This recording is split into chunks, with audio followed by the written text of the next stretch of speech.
ભાવનગર જિલ્લાના મહુવા માર્કેટિંગ યાર્ડમાં લાલ ડુંગળીની આવક લાવવા ઉપર પ્રતિબંધ ફરમાવવામાં આવ્યો છે। મહુવા માર્કેટિંગ દ્વારા યાર્ડમાં ભરાવો થવાને પગલે ડુંગળી આગામી બીજો આદેશ મળે નહીં ત્યાં સુધી નહીં લાવવા માટે જાહેર કરાયું છે। તેથી દરેક ખેડૂતોને કોઈપણ સંજોગોમાં યાર્ડમાં વાહનોને લાલ ડુંગળી સાથે પ્રવેશ આપવામાં આવશે નહીં।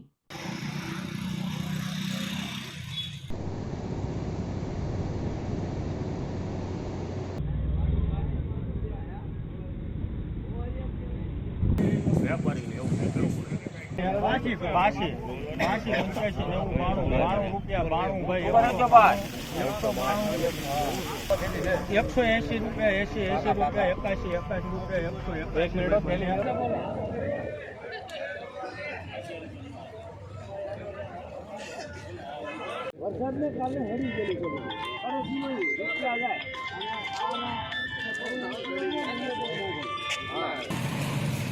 એવા તો નોંધ છે ને આપણે સમજીએ